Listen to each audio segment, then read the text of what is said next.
Orang-orang dengki bagaimana mau bahagia coba? Orang yang punya mobil dianya kepikiran.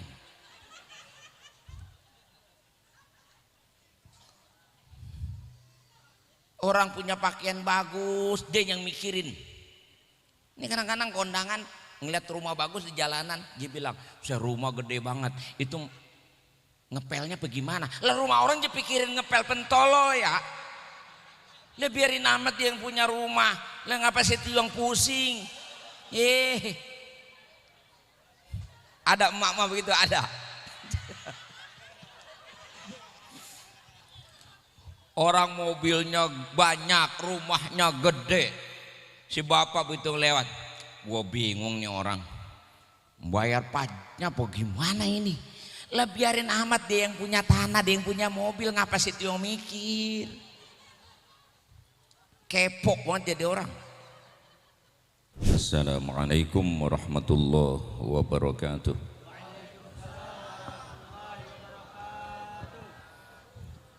Alhamdulillahilladzi amma birahmatihi jami'al ibad wa khassa ahla ta'atihi bil hidayati ila sabilir rasyad. Ashhadu an la ilaha illallah wahdahu la syarika lah syahadatan iddakharha liyaumil ma'ad wa ashhadu anna sayyidana wa nabiyyana Muhammadan abduhu wa rasuluh muwaddihi tariqil huda wassidad. Allahumma salli wa sallim wa barik ala sayyidina Muhammad wa ala alihi wa ashabihi min yaumina hada ila yaumil mi'ad. Hadratil mukarramin wal muhtaramin, para alim ulama, para asatid, para orang tua, para tokoh masyarakat, bil khusus sahibul majlis akhi fillah Al-Ustadz Wahyuddin beserta keluarga, juga hadir di tengah-tengah kita ada Kiai Haji Subhan Hashim, ada Kiai Haji Abdullah Mukhtar, ada juga yang baru saja tiba Kiai Haji Yusran Hussein. Beliau yang sedang berduka hadir juga di tempat ini, baru saja ditinggal oleh istrinya. Kita doakan mudah-mudahan istri beliau ditempatkan di tempat yang mulia dan keluarga yang ditinggalkan diberikan kesabaran. Al-Fatihah.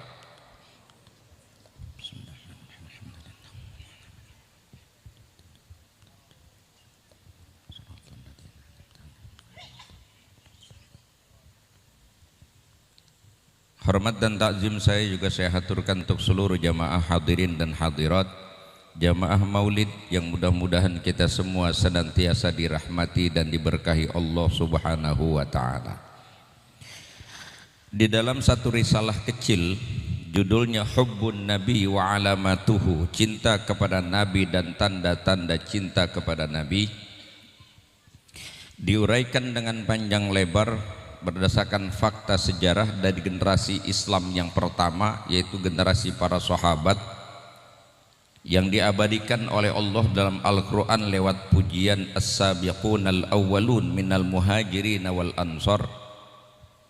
Risalah itu mengungkap tentang bukti orang yang cinta kepada Rasul. Mudah-mudahan kita masuk ini. Ada 4 bukti orang cinta kepada Rasul berdasarkan perilaku para sahabat. Yang pertama, hirsun ala ru'yatihi wa suhbati. Bahasa bebasnya kangen gitu, Bu. Bu, rindu, kangen. Kan orang kalau gak demenan bawaannya kangen aja. Kan kita waktu muda pernah ngerasain ya, kalau lagi dedemenan bawanya kangen aja kangen. Jangankan misah lain negeri, kealingan pintu kangen.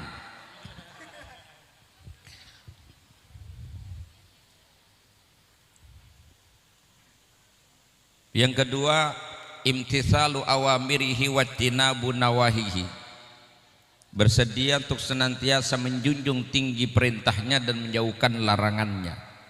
Dibuktikan dengan kesetiaan dan kepatuhan. Yang ketiga, nasru sunnatihi wa dzubbu anis syariah, membela sunnahnya dan mempertahankan ajarannya.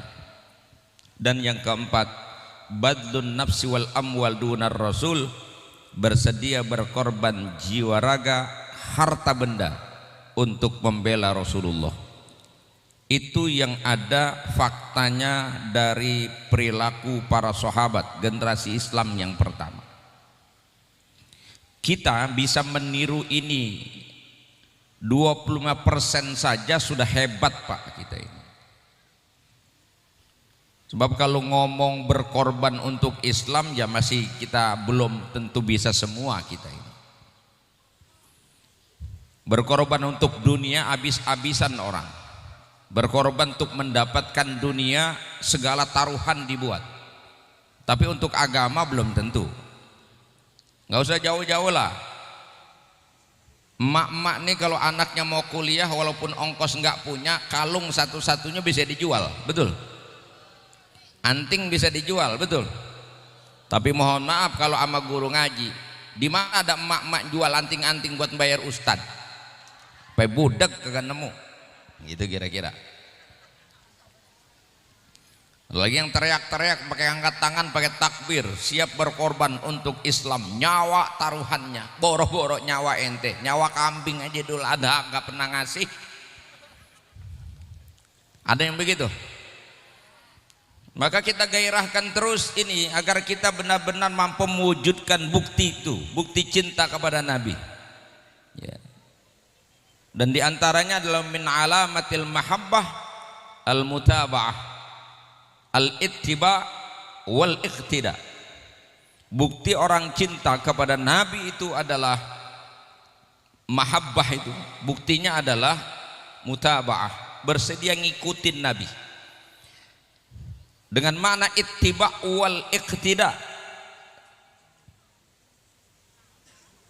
mengikuti ajarannya, melakukan dan menjalankan seluruh ajaran yang Nabi sampaikan kepada kita lewat lisannya para ulama, ilmunya para ulama. Sam'an wa ta'atan, dengan segala kekurangannya kita sadari itu. Dan kita berusaha juga untuk meniru, meneladani, mencontoh. Apa yang kita contoh? Akhlaknya. Ajarannya kita ikuti, akhlaknya kita teladani. Gitu bahasa sederhananya, ya Bu ya. Ya Bu ya. Ajarannya kita ikuti, kita jalankan, akhlaknya kita contoh. Lalu kalau mengetahui akhlak Nabi bagaimana? Terjawab oleh jawaban Siti Aisyah ketika ditanya tentang akhlak Rasul. Kana khuluquhul Quran, akhlak Nabi itu Quran. Jadi maksudnya apapun yang ada di Quran berupa perintah, anjuran, Nabilah orang yang paling sempurna melakukannya. Apapun yang berupa larangan dalam Quran, Nabi juga yang paling sempurna meninggalkannya. Maka kesempurnaan agama kita itu ada pada keteladanan kita kepada Rasulullah, kemauan kita untuk ngikutin Rasul, perilaku-perilaku keseharian kita, sikap, tindak dan perilaku kita harusnya berpadanan kepada perilaku Rasulullah Sallallahu Alaihi Wasallam. Kalau bicara akhlak Nabi Quran, paling gampang pada akhirnya kemudian kita timbang perilaku dan perbuatan kita sejauh mana berkeselarasan dengan Quran itu. Dalam hal ini ada analisa menarik dari seorang ulama besar, As-Sayyid, seorang ulama, Syekh Hatim Al-Asam itu ketika dialog dengan gurunya yang telah belajar kepada Syekh Syakik Al-Balkhi selama 32 tahun, ada yang bilang 36 tahun dia berguru. Ketika ditanya oleh gurunya, apa yang sudah kau dapatkan dari aku? Sahibtani muddatan famada ta'allamta, kamu sudah membersamai aku segitu lama, apa yang sudah kau dapatkan, apa yang sudah kau pelajari, apa yang sudah kau peroleh dari aku selama 32 tahun? Jawabannya sama niyata masaila, 8. Ngaji 32 tahun cuma dapat 8 masalah. Kaget gurunya, ngapain aja ngaji 32 tahun cuma dapat 8. Saking herannya gurunya suruh sebutin itu, apa saja yang kau maksudkan.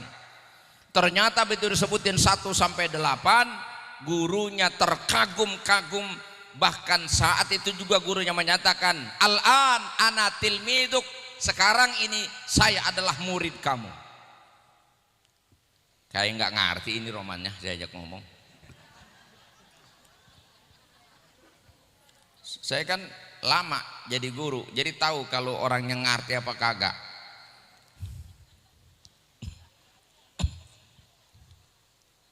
Udah ngerti kagak ngerti, saya terusin aja lah. Jadi saking hebatnya tuh pencapaian 8 poin ini, gurunya kagum sampai bilang gurunya, kalau gitu yang pantas jadi murid sekarang bukan kamu murid aku sekarang menjadi muridmu. Itu semuanya analisa perilaku manusia yang dikomparasi dengan Quran. Nenek ngerti gak komparasi? Dijadikan sebagai bahan perbandingan sesuai apa enggak dengan Quran. Ternyata kita bongkar, nggak usah banyak-banyak, dari 8 3 aja ini malam, kalau selesai lumayan. Saya tergantung yang dengerin, kalau kuat saya tuntas sampai 8, kalau nggak sanggup ya paling saya sampaikan 1 atau sedang 3 dah ya, gimana ntar aja lah. Tapi begini, kita damai dulu sebelum saya nanti paparkan, jangan sepotong-sepotong ngaji itu ya. Kalau yang mau pulang dah sekarang dah. Takutnya ketika saya paparkan yang 8 poin ini ente pulang, mohon maaf ini mah saya nggak bertanggung jawab apa yang terjadi di tengah jalan. Ya urusan ente. Masa saya mau ngintilin ente yang pulang, betul? Bahasa dalang itu. 1. Ra'aitun nas yatahasadun. Kata Syekh Hatim Al-Asom, saya ngelihat orang itu di mana-mana itu satu sama lain saling hasud. Tahu hasud, Bu? Apa? Dengki. Tahu dengki, Pak? Apa? Iri. Nah, iri bukan siri. Ini orang kita kadang-kadang pakai bahasa Arab tapi salah kaprah. Syirik itu menduakan Tuhan, itu syirik. Kalau nasib kita, nasib orang lalu bandingin nasib, nggak suka sama nasib orang, itu namanya iri. Apa itu iri? Dengki. Apa itu dengki? Ini saya belum tanya, dan manyun aja lo. Apa itu dengki? Iri. Apa itu iri? Dengki. Apa itu dengki? Hasud. Tamanni zawali ni'matil ghair, selalu ngarep nikmat orang hilang, kagak demen sama orang yang punya nikmat lebih baik daripada dia. Gambaran paling konkretnya gini deh, tetangganya makan bandeng dia ketulangan, itu dengki namanya tuh ya. Tetangga beli motor, dia beli Paramek. Tetangga nempatin rumah baru, dia masuk rumah sakit. Ada orang dengki? Ada. Oh, kalau bicara ada, kayaknya di sini semuanya punya potensi. Beneran. Kenapa? Memang nggak gampang menerima kenyataan nasib orang lebih baik dari nasib kita. Ini penyakit ini. Penyakit itu kan sebenarnya kronis di manusia ada 4, Pak. 1, pelit. Pelit ini penyakit orang kaya. Ada spesialnya. 2, ya kalau orang susah masih mau pelit aja, kapan kayanya ente. Saya balikin kata orang susah, saya juga mau sedekah, kan saya susah. Saya mah pantasnya dapat sumbangan. Saya bilang, lu makanya susah mulu hidup karena nggak pernah mau sedekah. Ya kalau ada gue saya mau Ustadz. Lu susah aja pelit gimana kaya gitu. Saya balikin begitu. Pelit penyakit orang kaya, zolim penyakitnya penguasa, curang penyakitnya tukang dagang, hasud penyakitnya ustad.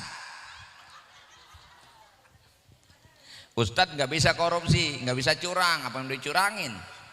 Saya mau korupsi mic tiap malam, mana bisa saya korupsi mic ini kelihatan, nggak bisa.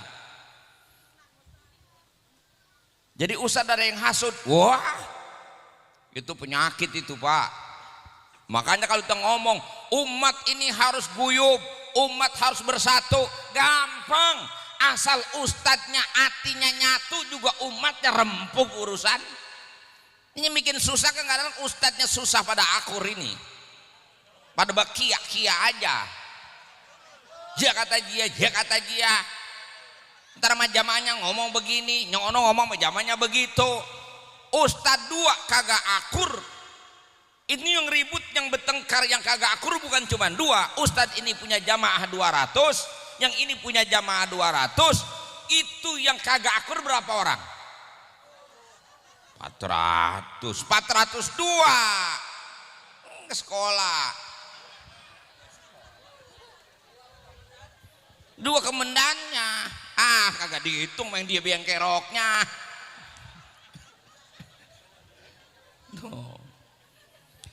Lah romannya seneng banget dibilang Ustadz dengki. Hati ente rusak itu berarti. Saya ngomong begitu maksudnya begini, ustadz saja yang ada ilmunya, kiai aja yang paham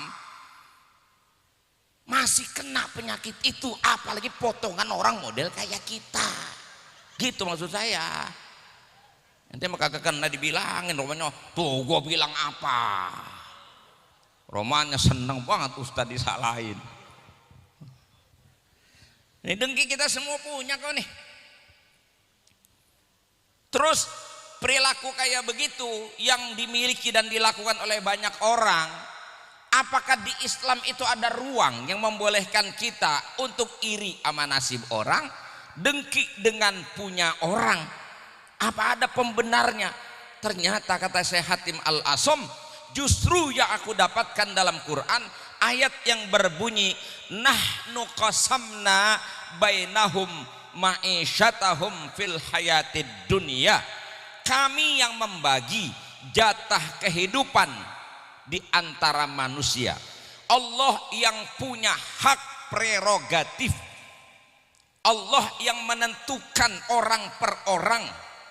Allah yang telah mengangkat sebagian, merendahkan sebagian, mengayakan yang lain, mengurangi yang lain. Itu haknya Allah. Jadi nasib kita ini sudah termaktub di Lauhil Mahfuz, dan itu tanpa intervensi kita sama sekali. Sudah nasib kita udah dari Allah Subhanahu wa taala. Maksudnya apa kalau begitu? Percuma ente dengki, percuma. Ente mati-matian ampe ngomporin orang, nasib ente tetap bakal begitu, nasib dia juga bakal begitu, kagak akan berubah. Emang pernah ngeliat orang dengki sama yang didengki nasibnya bertukar begitu? Pernah? Agak. Dan orang kalau dengki bukan saja ngerusak agamanya, ngerusak imannya, itu ngerusak awaknya dewe. Orang kurus bagaimana, orang dengki bagaimana mau bahagia coba? Orang yang punya mobil dia yang kepikiran.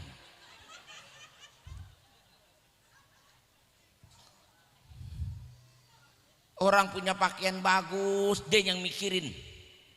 Ini kadang-kadang kondangan ngeliat rumah bagus di jalanan, dia bilang, saya rumah gede banget, itu ngepelnya bagaimana? Lah rumah orang dia pikirin ngepel pentolo ya. Lah biarin amat dia yang punya rumah. Lah ngapa sih yang pusing? Ada emak-emak begitu, ada.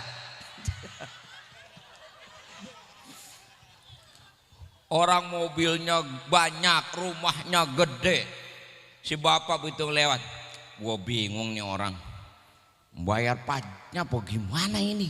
Lah biarin amat, dia yang punya tanah, dia yang punya mobil, ngapa sih itu yang mikir? Kepo banget jadi orang. Yang Nabi ajarin sikap hidup itu pertama adalah terima pemberian Allah, yang disebut dengan qanaah. Tuba liman hudiya lil Islam wa kana aishuhu kafafan wa khana. Beruntunglah orang yang mendapatkan hidayah Islam. Alhamdulillah, ini kita yang termasuk dapat hidayah. Alhamdulillah.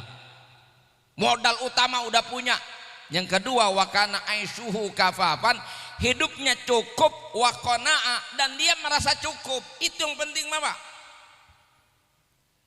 Hidup berkecukupan, kemudian kita memang kalaupun kurang bisa merasa cukup. Itu yang penting. Kalau udah begitu nggak akan dengki sama orang, bodoh amat. Lu mau naik kapal kayak mau terbang naik burung kayak bodoh amat, nggak ada urusan. Ini mah roman yang ngerumpiin nasib orang, nasib orang. Ada yang satu beli mobil, jangan tak gue mah curiga ini jangan-jangan ngepet ini ya. Emang dasar dengki aja ente, kenapa urusannya? Kalaupun dia nyolong, dia korupsi, dia yang bakal dihukum, bukan ente. Kenapa ente yang pusing? Sampai ke bawah tidur susah pules, makan kagak enak, ujungnya kan makan awak jadi kurus. Salah satu tanda orang dengki kurus. Coba tengok kiri kanan. Mohon maaf, yang kurus mohon maaf. Bukan berarti orang kurus itu dengki, bukan. Aslinya gemuk tapi suka mikirin nasib orang, akhirnya jadi kurus.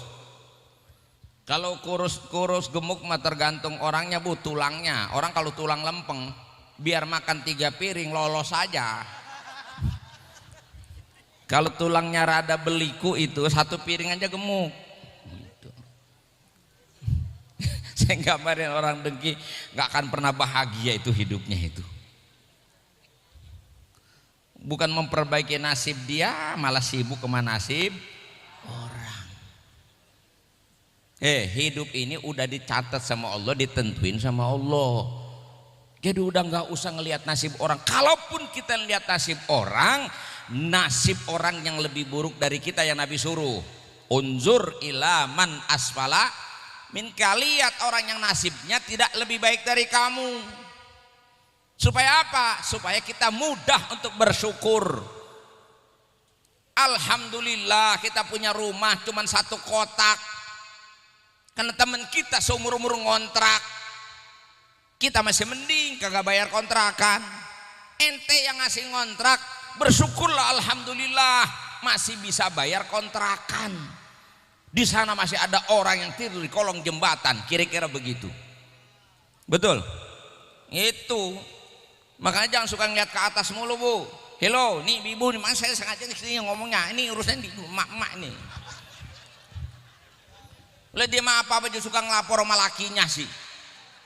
Bang, nah orang-orang mah Bang udah pada begini, Bang, dia mau pada begitu, Bang. Lah ngapain, Bang? Gua kayak polsek dilaporin mulu. Ya coba Bang kayak orang-orang, Bang.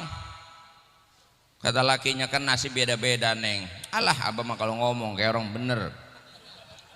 Iya, sabar apa Neng, sabar. Belum wayanya, hidup memang begitu. Ntar gua ada wayanya mah, insya Allah. Lah abang dari dulu ngomongnya sabar. Emang aja abang jadi laki tolol kan jadi orang. Orang-orang pada pinter nyari duit, Bang, kayak abang bego kan jadi laki. Akhirnya lakinya aja omelin gara-gara bandingin nasib dia dengan temennya. Bisa terjadi nggak begitu? Bisa. Yang penting mah syukuri apa yang ada. Pertama terima, ridho. Maka kuncinya apa? Wardo bima qasamallahu lak takun abdan nas. Ridholah dengan pemberian Allah apa adanya, maka kamu akan menjadi orang yang paling kaya. Pulang dari sini, saya yakin dan saya jamin ada di sini semua. Pulang besok pagi atau malam ini juga, kalau pakai ini dalil dari Nabi, insya Allah cash malam ini kita semua jadi orang kaya.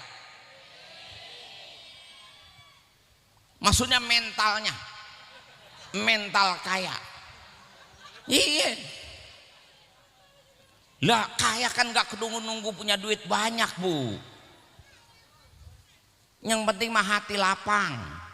Kata Nabi kan begitu, laisal gina an kasratil arad walakinnal gina ginan nafs. Kaya itu bukan kaya duit, kaya harta, tapi kaya hati. Hati yang bisa sabar kalau lagi susah, hati yang bisa syukur kalau dapat nikmat, itu yang keren. Hati yang bisa melihat segala sesuatu dengan kacamata yang optimis dan positif melihatnya. Ini kan mendingan jadi orang susah jadi rajin ngaji. Alhamdulillah.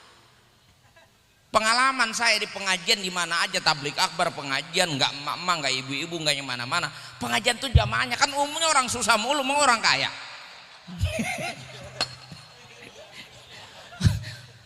Orang kaya mah malam Sabtu begini udah ada di mana tahu. Kita mah orang nggak punya modal, jadi di rumah mulu. Ada mulu dan alhamdulillah. Lumayan dapat makan gratis lah, itu hiburan. Alhamdulillah, pakai kacamata positif aja. Bayangkan kalau kita jadi orang kaya, belum tentu mau duduk di sini. Tapi kan ini nggak ada orang kaya di sini. Orang kaya kalau masih rajin ngaji itu top, di atas top sudah hebat. Kalau orang susah ngaji biasa.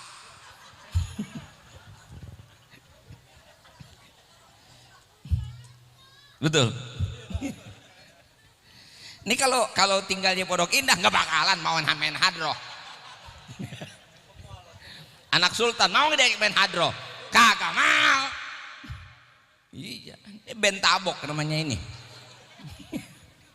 Gitu. Ngapa jadi banding-bandingin nasib orang sih ya? Nggak boleh, makanya jangan suka bandingin nasib orang. Kuncinya tadi apa? Ridho. Bu, kalau udah ridho sama nasib kita, pasti bahagia kata Nabi. Bahagia. Asal jangan ngelihat nasib orang, itu aja pegel. Jangan ibu bilang sama saudara ibu, enak lu mah, laki lu mana kaya, mana ganteng. Belum tentu dia yang lakinya ganteng kaya hidupnya lebih bahagia dibandingkan ibu yang punya suami udah miskin tapi jelek.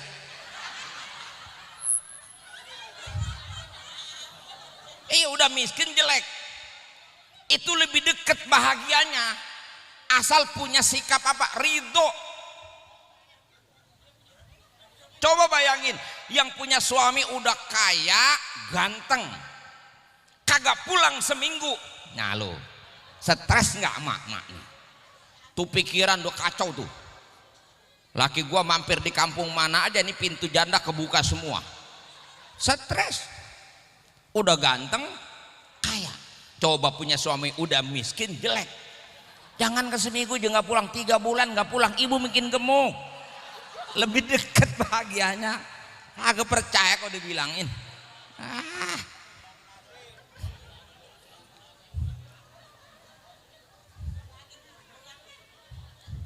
No, yang kaya, yang duitnya banyak, rumahnya tembok pengen tinggi-tinggian supaya maling kagak masuk, masih takut kehilangan juga, miara satpam. Nggak cukup satpam, anjing dipiara. Kita mah masya Allah pagar aja doyong kita nggak dandanin, kagak pernah mikirin maling. Kita mau doa amat. Lebih tenang siapa coba? Lebih tenang siapa? Petani di kampung pagi-pagi habis sholat subuh dia wiridan, dia zikir, matahari terbit bininya nganterin kopi hitam dengan goreng singkong, sambil ngundut rokok dia hirup kopi hitam, dia makan itu singkong goreng sambil memandang alam semesta, indahnya luar biasa. Sementara si kaya yang ada di rumah mewah, begitu bangun tidur pagi-pagi dia dapat informasi dolarnya turun, suku bunga naik. Dolar turun, suku bunga naik, anjlok dia punya saham, boro-boro mau ngopi, muntah bisa urusan. Jangan ngebayangin bahagia dengan kelimpahan, adanya di sini. Bisa menerima apa adanya, qanaah dan ridho. Dan yang kedua, yang ketiga, kita mesti jadi orang yang tahu diri. Kalau pengen bahagia kuncinya tahu apa, maksudnya tahu diri? Ibu kudu tahu diri. Kalau emang udah tahuan susah, jangan banyak kepengenan. Itu aja udah. Kan orang miskin tuh menderita kan gara-gara nggak tahu diri. Apaan aja dia pengenin, mampu kagak. Itu yang bikin susah.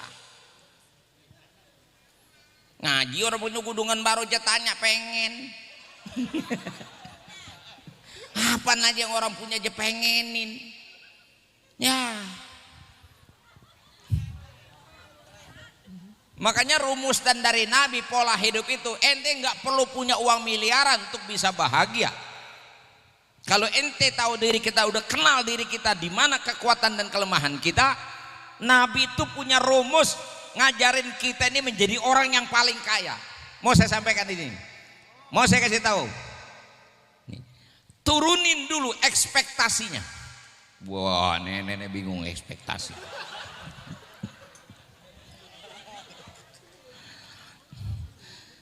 Turunin tuh standar pencapaiannya, turunin, jangan tinggi-tinggi. Memang tibang kuli, ya, umpama gitu, ya memang serabutan. Jangan pakai menghayal pengen beli Rolls Royce. Jangan pengen punya HP, emang sanggupnya HP yang 1 juta, pengen ngarep punya Apple 17. Ketinggian, turun ekspektasinya. Jangan pengen jalan-jalan ke Bali, nggak usah. Turunin. Apa kata Nabi? Man asbaha aminan fi sirbihi mu'afan fi badanihi indahu qutu yaumihi faka'annama hizat lahud dunya bihadafiriha. Siapapun kamu, kata Nabi, berada di wilayah yang aman. Ini kampung aman gak ini? Saya tahu kampung ini aman. Ibu nggak tahu, saya udah pernah kesini, Bu. Ini kampung aman. Insya Allah di sini naruh sendal jelek mah hilang. Aman. Kalau cakep sih belum tentu. Aman. Udah modal 1. Yang kedua, mu'afan fi badanihi, badan sehat. Sehat kan? Gampang ukur sehat mah, asal makan nambah juga sehat, udah gitu aja. Standarnya itu. Nah yang ketiga, nggak usah punya uang miliaran kalau pengen bahagia, kata Nabi. Indahu qutu yaumihi, dia punya modal untuk hidup hari itu. Ini malam nih, buat sarapan besok ada, makan siang ada, makan malam ada. Udah, orang yang punya segitu aja bandanya, nggak usah banyak-banyak. Faka'annama hizat lahud dunya bihadafiriha, maka sama seperti orang yang diberikan kelimpahan dunia dengan segala kemewahannya. Begitu kata Nabi. Jadi mau bahagia cukup banyak, asal besok buat makan ada juga. Buat beli nasi uduk sepiring mentung ada. Buat makan siang ada, makan sore ada. Ya udah segitu aja, jangan jauh-jauh. Ini kan parahnya nih, Lebaran masih lama. Kenapa dipikirin sekarang? Ini yang jadi masalah. Lebaran masih 6 bulan lagi, Cing. Kenapa udah diotakin? Hidup aja belum tentu. Yang kawan kita mah penting besok. Besok doang, lusa aja nggak usah. Kenapa? Kan belum tahu hidup apa kagak. Gitu.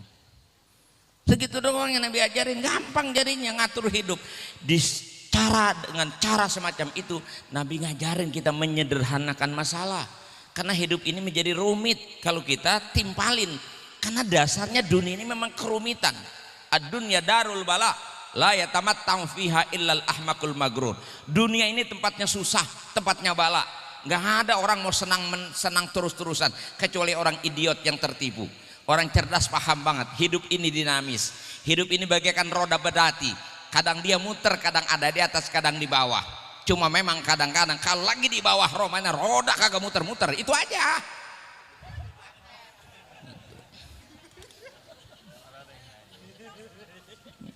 Tuh, paham? Turunin ekspektasinya, turunin standarnya, jangan ketinggian. Memang belinya sanggup beli dasternya 50.000, ya udah pakai 50.000. Jangan pakai mesen di online yang 500.000. Ujung-ujungnya mah suami kagak mesra jadi berantem mulu. Makan kagak enak. Kagak ada senang-senangnya hidup. Betul? Nah, yang keempat, jangan suka mau tahu urusan orang. Kepo. Lu juga tahu singkatnya kepo apa? Ngucap sih bisa, tahu mah kagak. Apa lu?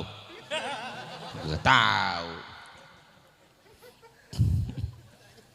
Bahwa bahasa kita aja pengen tahu. Gak ada gunanya bu. Yang bukan urusan kita jangan suka diurusin. Betul? Nih ibu-ibu jangan suka ngurusin rumah tangga orang. Urusin rumah tanggamu. Layani suamimu bagaimana? Urusin anak-anakmu. Cukup itu jalan menuju surga Allah. Jangan suka ngurusin rumah tangga orang. Dan nanti yang punya masalah juga jangan suka nyebar-nyebar masalah sama orang.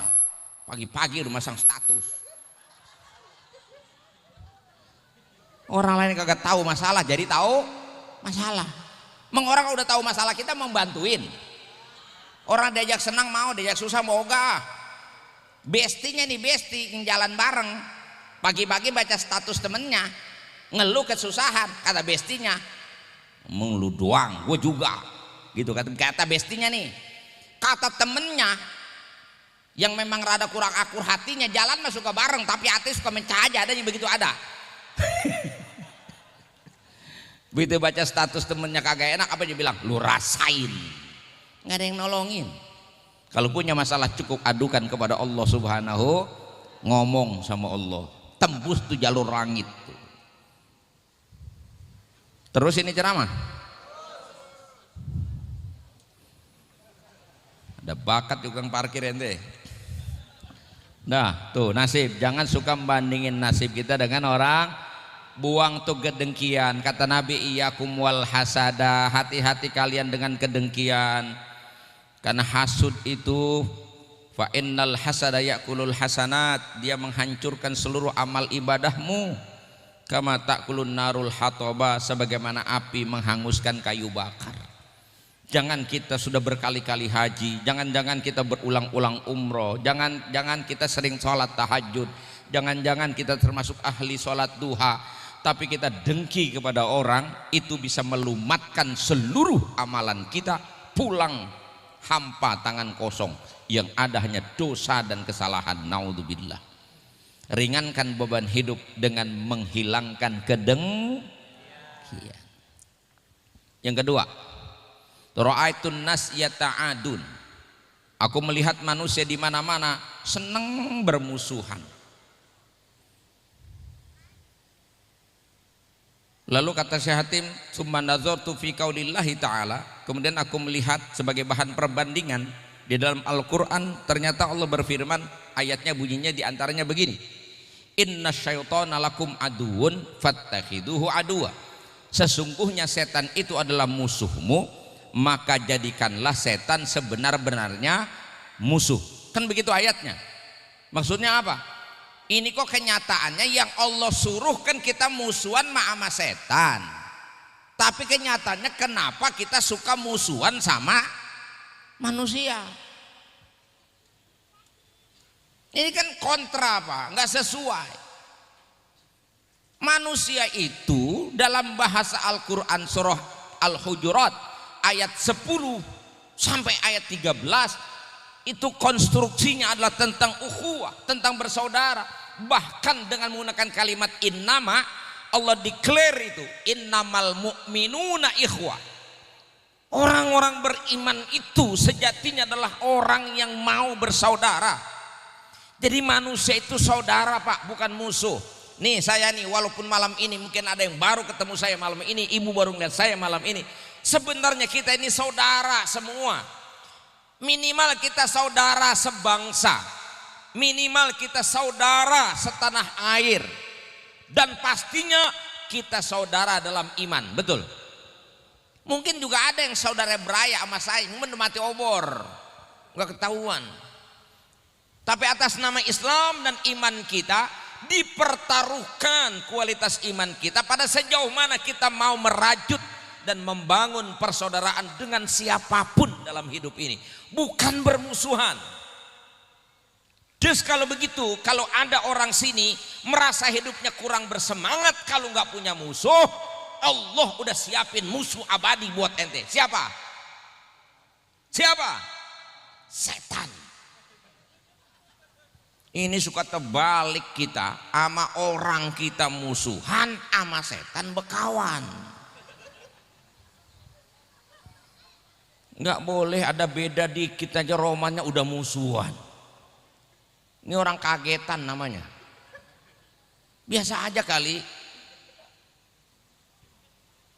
Apalagi urusan agama ini kadang-kadang saya prihatin kelompok sebelah ngaku paling bener, lalu kita semuanya yang mulu dan lainnya salah semua, sesat dimasuk neraka kata dia. Yang berhak masuk surga cuma dia doang kata dia. La ilaha illallah romannya.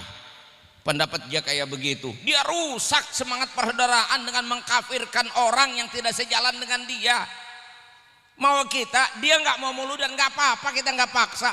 Dia silakan pakai pendapat ulamanya yang tidak membolehkan maulid, betul. Sementara kita kan punya dalil. Kalau dia bilang nggak ada dalilnya muludan, kita bisa bantah sama mereka. Kami mau muludan, kami punya dalilnya. Nggak ada dalilnya. Ya udah, lu nggak ada dalilnya, diem. Ini gua punya dalilnya, lu jangan ngaduk-ngaduk. Wah, begitu. Ribet amat sih romannya.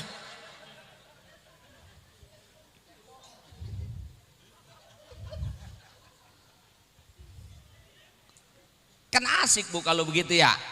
Bahasa sononya nih, ini bahasa keren Bu, bahasa keren ilmiah. Nattafiku fi mattafaqna wa na'tadiru fi makhtalafna. Kita bisa menyepakati sesuatu yang memang disepakati, kita bisa bekerja sama untuk perkara yang disepakati, dan kita saling memaklumi untuk perkara yang berbeda. Kan asik begitu, betul? Jadi nggak rusak sejarahnya, nggak rusak persaudaraan kita. Hanya gara-gara berbeda, biasa aja. Orang kalau kagetan sama perbedaan berarti belum siap hidup. Kenapa begitu? Karena fakta kehidupan kita ini lahir ke muka bumi ini dari dua unsur yang berbeda. Nih saya ini lahir ke dunia karena teman hidup bapak saya seorang perempuan, yaitu emak saya. Betul. Ibu lahir ke dunia karena temannya ibu-ibu, teman dari ibunya ibu, laki-laki yaitu bapakmu. Karena pertemuan laki dan perempuan dua jenis yang berbeda, lahirlah kita.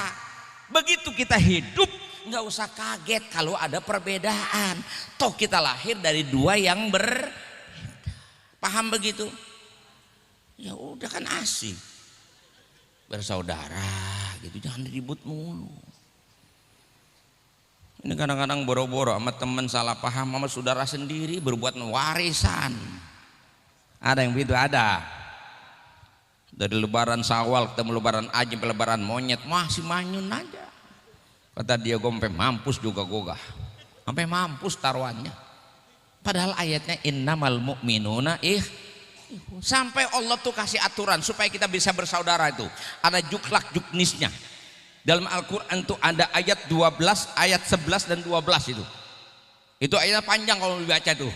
Ya ayyuhalladzina amanu la yaskhar qaumun min qaumin, itu kan tuh. Jadi ada 6 pantangan nih Bu kalau pengen bersaudara, pengen akur nih kampung nih, pengen diberkahi rahmat turun, jaga persaudaraan ya, hilangkan konflik yang ada. Salah paham biasa, sudah saling memaklumi saja. Betul? Bener nih? Benar. Betal betul, betal betul. 6. 1, jangan suka ngeremehin orang. Ngapa melotot? Enggak, lihat aja yang melotot, serem saya sendirian sini. Jangan suka ngeremehin orang Pak, semua orang punya peran. Mohon maaf, orang kaya boleh berharga di tengah-tengah masyarakat kita, tapi jangan kira orang susah nggak ada harganya Pak. Semua punya peran. Tuh orang kaya bisa bahagia karena ada orang susah yang disuruh-suruh. Dia bisa bangun rumah yang mewah juga, duit dia boleh punya, tapi kerjaan nggak bakalan mampu dia ngangkutin batu. Yang mau ngangkutin batu ngaduk semen pasti orang susah. Makanya orang kaya jangan suka ngeremehin orang susah. Yang susah juga jangan sewot aja ngeliat orang kaya ente. Masing-masing punya peran. Nih laki-laki betapapun hebatnya, gagahnya Pak, jangan suka sombong Pak. Hidup kita nggak akan ada enaknya kalau nggak ada dia nih. Asal tahu aja nih, ini yang bikin enak dia nih. Makanya kan kita sadar dia yang bikin kita enak, makanya kita kadang-kadang ketemu dia langsung goblok kita. Bener, saya berani bilang. Kenapa kita? Jenderal bintang 4 sekalipun, ulama kaliber, profesor, udah gak ada gelaran akademis lebih dari itu. Kadang kalau ketemu yang begini mak, langsung plek aja. Kenapa sih bilang goblok? Kita yang nyari duit susah payah, kita yang nyari, udah dapat dia yang makan. Kita yang nyari setengah mati, dia beli baju, kita boleh nyari. Kita nyari, kita bikin rumah, dia tinggal lempatin. Rumah tinggal lempatin, baju tinggal pakai, makanan tinggal gegares. Coba, kan harusnya dia yang takut sama kita. Kenapa kita yang takut sama dia? Kalau bukan goblok apa namanya coba ayo. Makanya jangan bilang perempuan makhluk lemah. Siapa berani bilang perempuan makhluk lemah? Sembarangan. Jangan remehkan perempuan. Puas.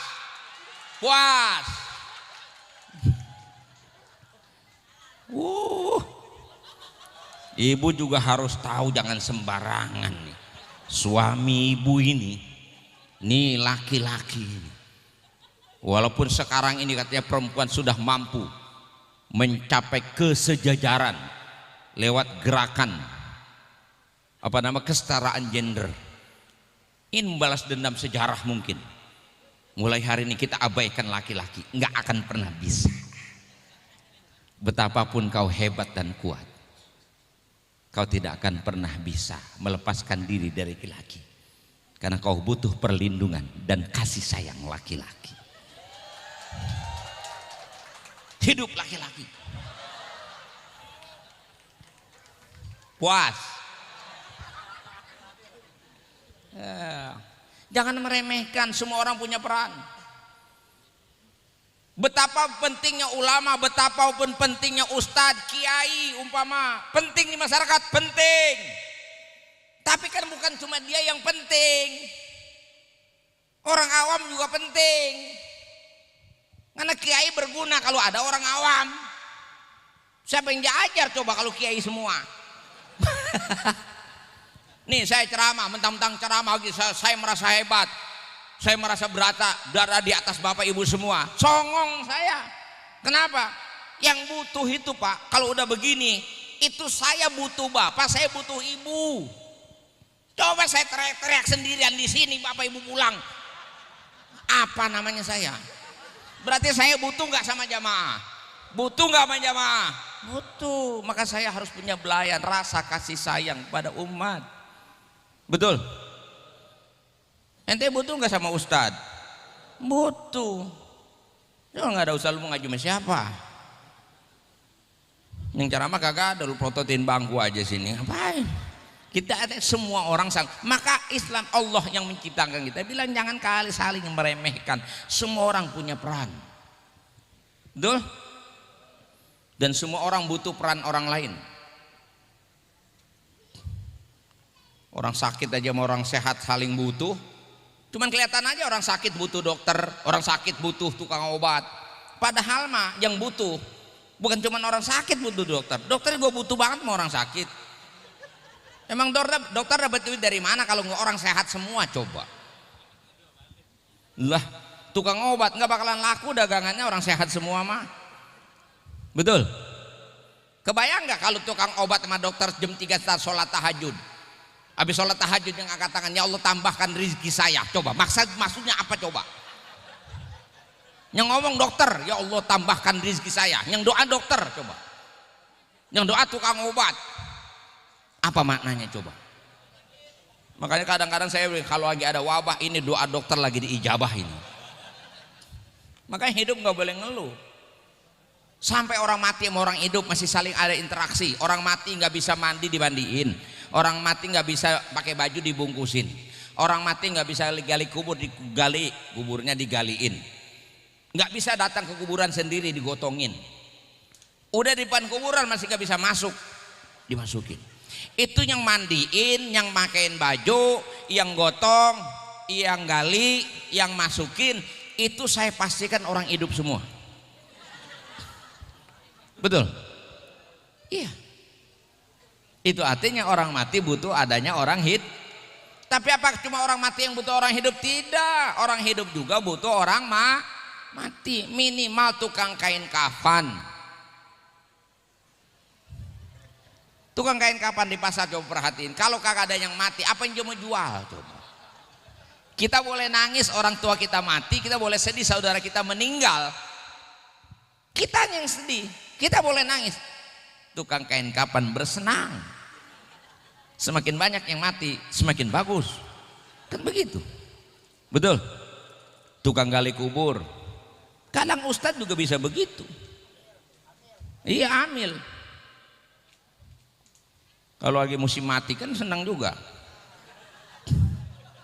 Baru malam 3 hari di sini, yang sambung sebelah udah mati lagi. Ya, nyambung tahlil setengah bulan. Mati lagi sono. Sebulan tahlil terus, lumayan. Perbaikan gizi. Hidup ini salah. Makanya tuh kata Nabi, ya, la tabaghadu wa la tahasadu wa la tabaghadu wa la tadabaru wa la tahasadu wa la tajassasu wa la tahassasu wa kunu ibadallahi ikhwana. Jangan saling bermusuhan, jangan saling marahan, jangan saling membelakangi, wala tadabaru, jangan saling membelakangi, wala tajassasu, jangan suka ngorek-ngorek salah orang. Ini potongan kayak begini dikorek-korek, kagak dikorek aja muncul. Agama ngajarin kalau kau lihat aib saudaramu, tutup aib saudaramu, jangan dibongkar-bongkar. Ini bener banget bongkar dia nih. Suka nanya sama temennya, orang kagak tahu, dia tanya, dia pancing. Lu tahu nggak si Anu? Lu tahu nggak si Anu kasusnya? Lah kagak, lu belum ngomong. Ini mah jangan ngomong-ngomong orang-orang ya. Ini mah lu doang ngomong malu. Padahal udah 100 orang diomongin, ngomongnya begitu. Kalau pengen selamat jangan suka bongkar aib orang. Udah tahu tutup. Man satara musliman satarallahu yaumal qiyamah. Orang yang nutup aib saudaranya nanti kekurangannya ditutup oleh Allah hari kiamat. Tapi kalau nanti suka bongkar aib saudaramu sendiri, Allah akan bongkar semua kekuranganmu nanti hari kiamat. Mau? Gak nyambung bocah.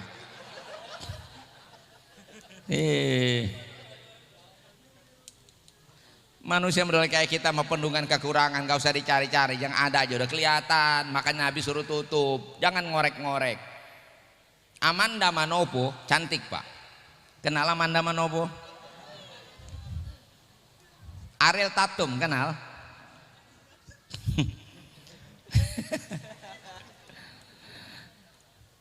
Betapapun cantiknya Amanda Manopo, betapapun cantiknya Ariel Tatum, betapapun mungkin cantiknya kata anak-anak ABG Fuji, betapapun gantengnya Raffi Ahmad, betapapun kerennya Ariel Noah, kalau ente korek hidungnya pasti ada upilnya. Itu. Iya, makanya jangan suka Ibu kan dandan kan buat nutupin kekurangan kan? Iya. Kita udah tutup, udah ditutup. Gitu. Ini kalau urutan surah Al-Hujurat ayat 11-12-nya tuh saya mau sebutin dulu nih tadi. Satu, jangan suka ngeremehin orang. Yang kedua, jangan suka mencela orang. Yang ketiga, jangan suka manggil orang dengan gelaran yang buruk. Panggil dengan panggilan yang menyenangkan. Jangan suka singgung perasaannya, gitu kan? Yang keempat, jangan buruk sangka. Kemudian yang kelima, jangan suka ngorek-ngorek salah orang. Dan yang keenam, jangan suka ghibah. Walayak tabakdukum bakdo, jangan suka ngomongin pengen bersaudara tapi satu hari aja nggak ngomongin orang meriang awaknya, bagaimana? Ini kadang-kadang saking lancarnya ngomongin orang kagak berasa lakinya dewek diomongin pak. Bapak sering diomongin pak sama bini bapak. Bini bapak kalau saya korek-korek nih, kalau saya pasti ngaku dia. Dia ngomong sama temennya, enak empoma lakinya, rajin kerjanya, pinter banget lagi, makanya duitnya banyak, mana orangnya bares, enak empoma punya laki kayak begitu. Awalnya ngomong begitu, muji laki orang. Kan temennya balik, "Emang laki lu ngapa?" Dia ungkap, "Ya kok laki saya mah po sama laki empo bedanya bayana sama was umur. Makan doyan po, mana tidur mulu, kerja males, mana goblok po laki saya."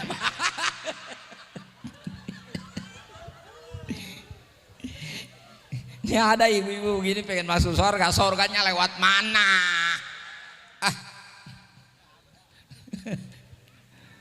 Masya Allah. Nanti ditutup ayat 13-nya.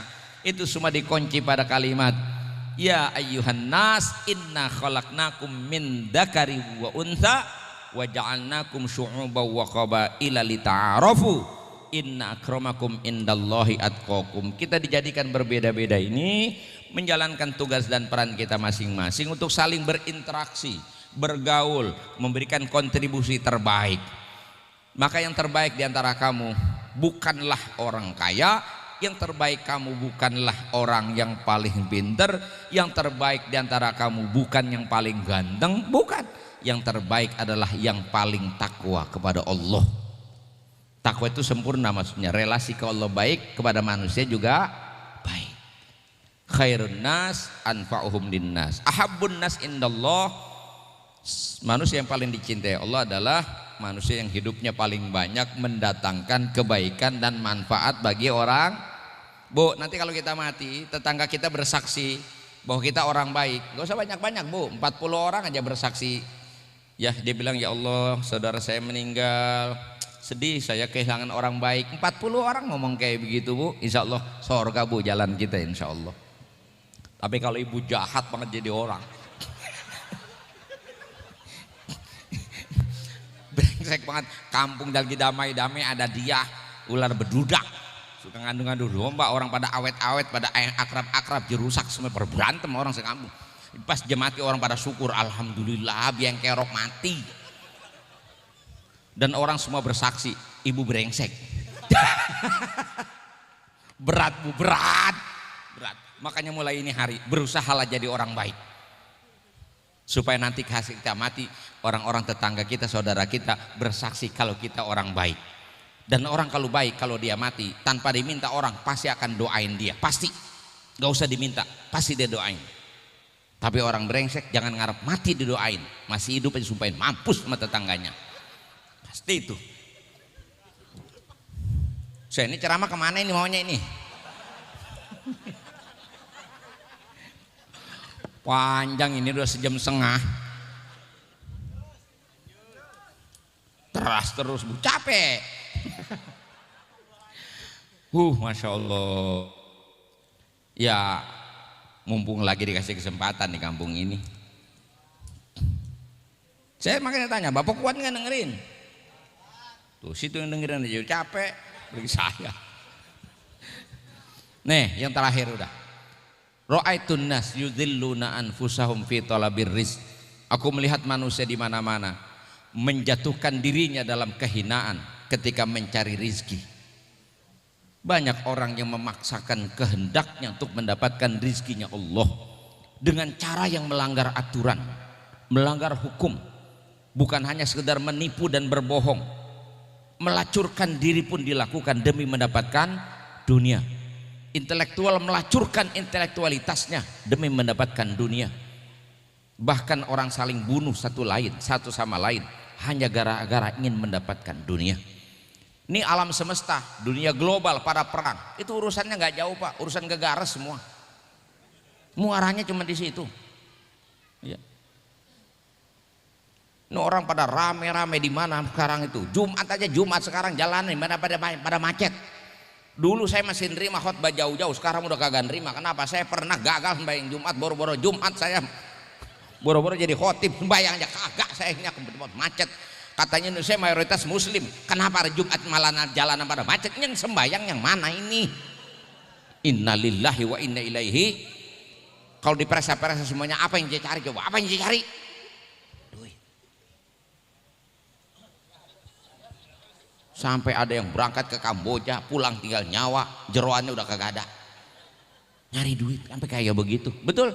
Kan sedih kita. Dunia diudak-udak sampai kayak begitu, dapat kagak. Kalaupun dapat juga nggak bakalan banyak. Kalaupun banyak juga pasti kagak bakalan puas. Dunia mah gak ada ujungnya. Pengen jadi orang kaya? Pengen? Pengen? Pengen nggak? Ngomong aja yang jujur. Saya juga pengen. Tapi gak usah maksa. Merasa urat susah mah udah. Gampang cara nandain orang susah mah.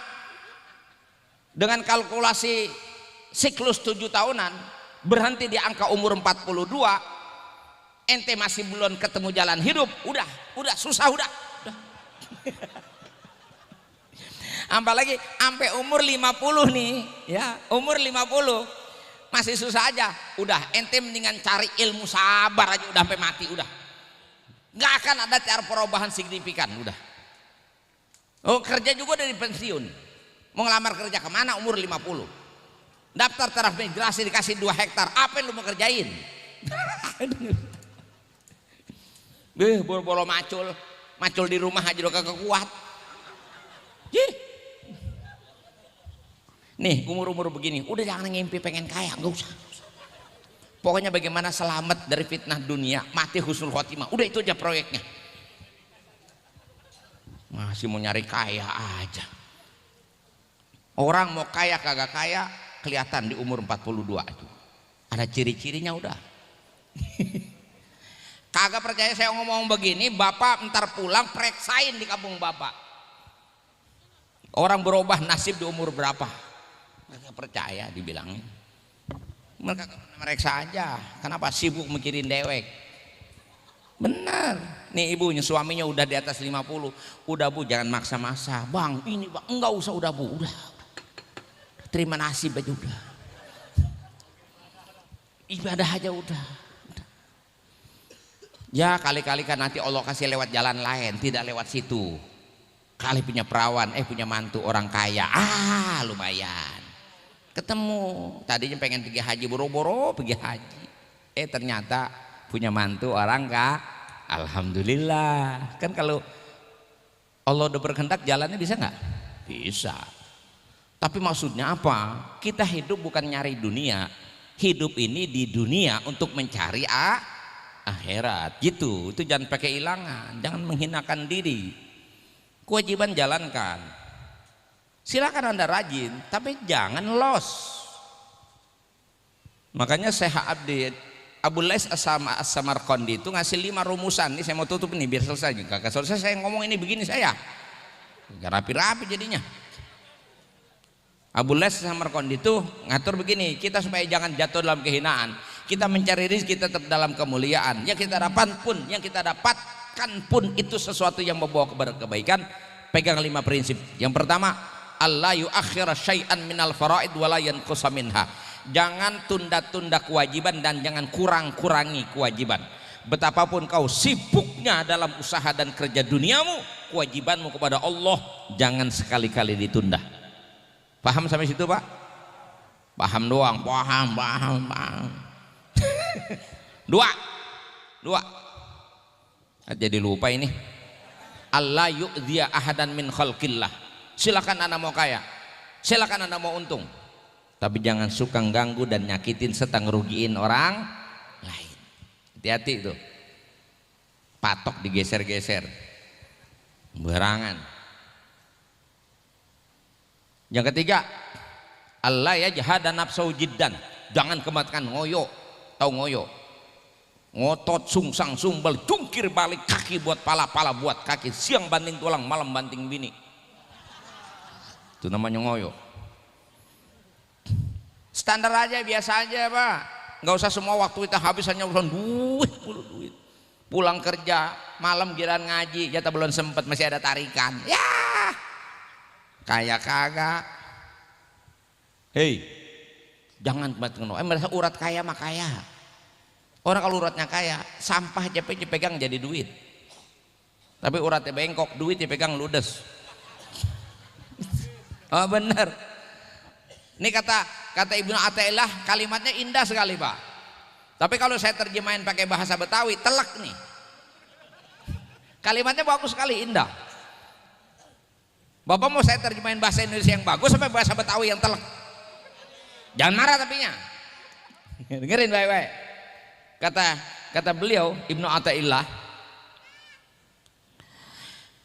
ijtihaduka fima duminalaka, ngototnya kamu, bersungguh-sungguhnya kamu pada perkara yang sudah dijaminkan Allah untukmu, yaitu rizki.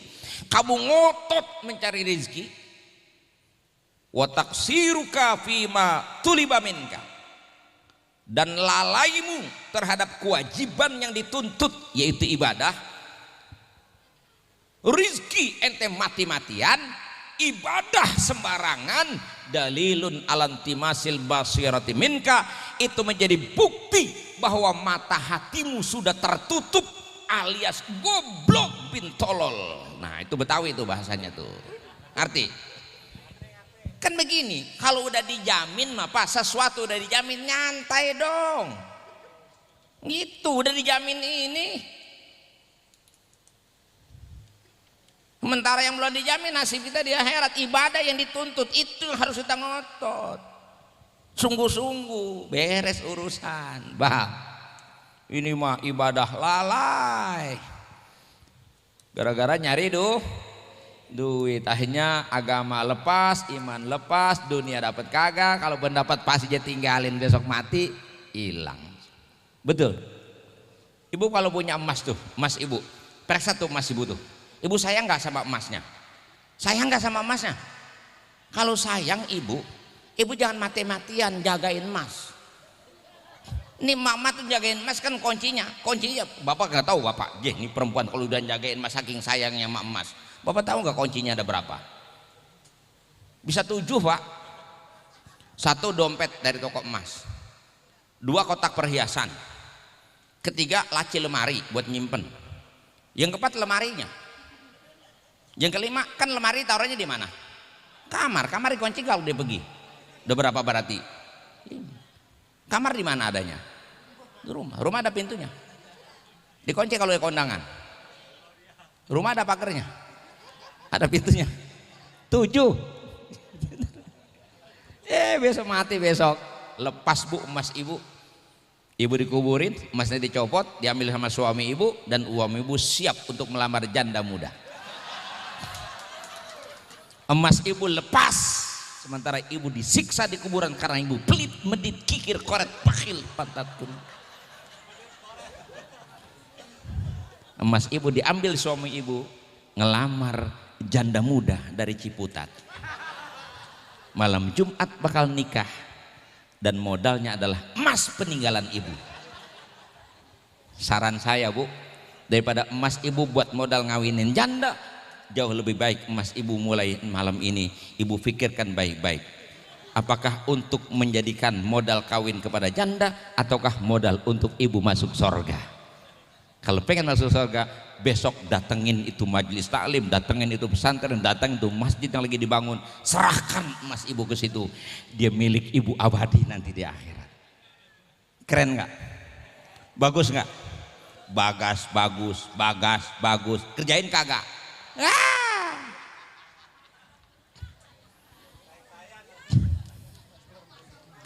Dunia mati-matian kita bela-belain.